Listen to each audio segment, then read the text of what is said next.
founder Bill Gates control the weather? When you hear the name Bill Gates, you probably think Microsoft founder.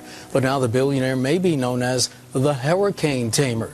Gates is listed as one of 13 inventors on a patent filed for hurricane prevention methods. So while the idea of controlling the weather might sound like science fiction, because billionaire Bill Gates is involved, it's a Category 5 idea that some can only hope comes true. Now comes Bill Gates. Like the comic book character The Weather Wizard, Gates and a team of scientists have an ingenious plan. Bill Gates is among a dozen individual donors and 14 foundations backing the first stratospheric solar geoengineering experiment out of Harvard. It's called Stratospheric Controlled Perturbation Experiment. There is a line of research on what's called geoengineering, which are various techniques that would delay the heating to buy us 20 or 30 years to get our act together. Why does Bill Gates and his foundation want to control the world's weather? On December 5, 2018, Forbes published an article titled "Harvard Scientists Begin Experiments to Block Out the Sun," where author Trevor Nace explains that, quote, "A group of Harvard scientists plans to tackle climate change through geoengineering by blocking out the sun." With funding in part by Bill Gates and his foundation, the project is designed to spray tiny particles into the stratosphere that block out the sun, reflecting its light back into space. In addition, on July 25, 2019, the Council on Foreign Relations published an article titled "The World May Need Geoengineering, and Geoengineering Needs Governance," where the globalist think tank stated, quote, "Injecting particulate matter into the lower stratosphere could help cool the planet by reflecting sunlight into space. Such measures are not panaceas, and a deluge of ethical and practical questions cries out for governance." This same sentiment is repeated at the end of the piece, claiming, quote, "Failing to study and develop geoengineering techniques would be irresponsible. Failing to govern them properly would be even more so." On September 20th, 2017, Bill Gates asked former President Obama about the need for global government to help bring his foundation's vision to life, concerning both global health pandemics and his sun-blocking weather modification.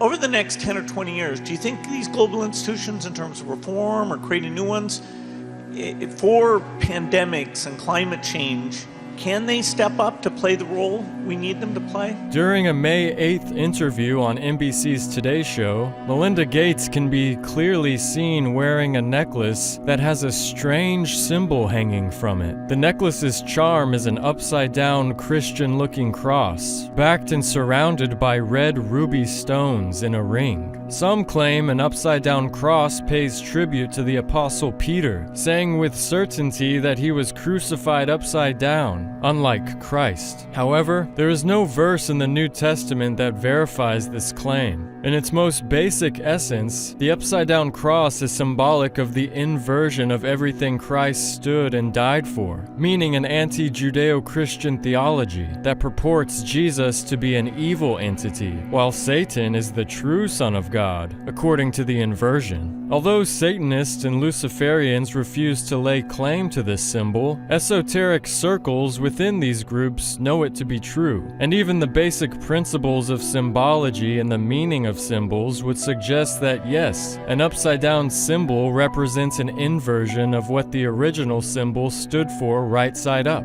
The ruby has historically been associated with the sun and is said to conquer darkness. Some ancient cultures believed that rubies, as well as other gemstones, grew on trees, just like fruit. The rubies would begin budding as small white gems and would slowly grow and ripen, turning red in the light of the sun. When the ruby was saturated with red color, it was ready to be plucked. So a ring of rubies represents a complete sun, and the pairing of the ruby sun with an upside-down cross would symbolically mean the inversion of Christian values, as well as the inversion of the sun's purpose to give light to the world, similar to how Christ is described as the light of the world in the New Testament. In other words, her symbol conveys the darkening of the light-giving sun, or sun death.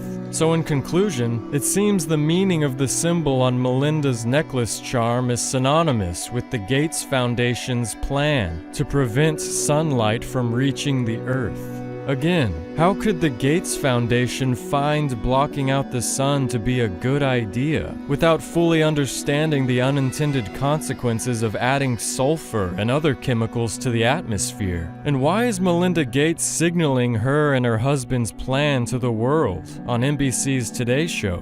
Perhaps they got their idea to brazenly broadcast their sun death intentions to the world from the fictional Simpsons character, Montgomery Burns. Since the beginning of time, man has yearned to destroy the sun. I will do the next best thing. Block it out.